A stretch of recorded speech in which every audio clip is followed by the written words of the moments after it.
Hi, my name is Natalia Willette, and I am a real estate attorney here in the state of Florida. And today I wanted to talk to you about 5 things that you must know in the event that your tenant files for bankruptcy relief.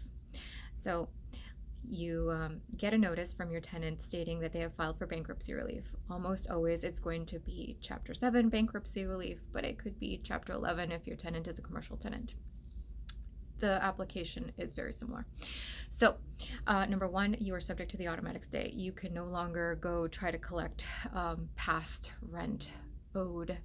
And oftentimes, if they've filed for bankruptcy relief, then they're more likely than not delinquent. So just be aware the automatic stay applies to you. You can't file for anything. You can't file for an eviction.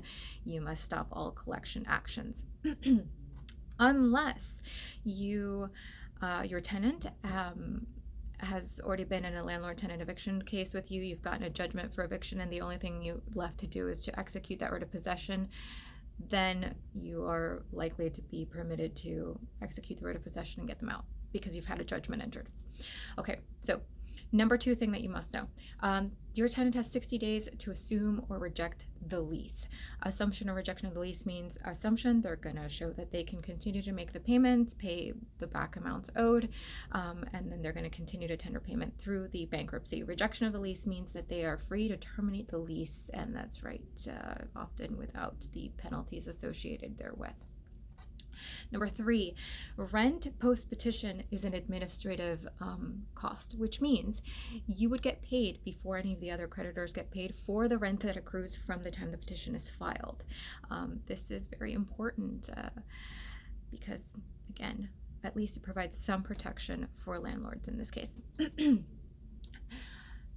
But that is different from the back rent owed because that's unsecured debt, and that'll be paid likely last out of the bankruptcy process.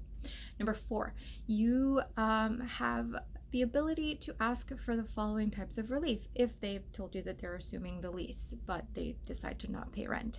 So you can evict them for failure to pay rent. Granted, you need leave from the bankruptcy court, and there are means by which you can get possession from the bankruptcy court faster if they're not paying rent when they're supposed to and they agreed to assume the lease.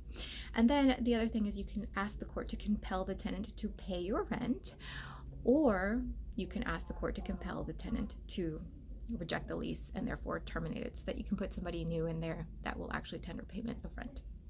And then number 5, if the lease is assumed, back rent must be paid to you within a reasonable period of time. That's usually 1 to 6 months, generally no longer than 6 months. If it's going to take 6 months for your tenant to pay you back rent owed, then the court is likely going to tell them that they are not able to assume that lease.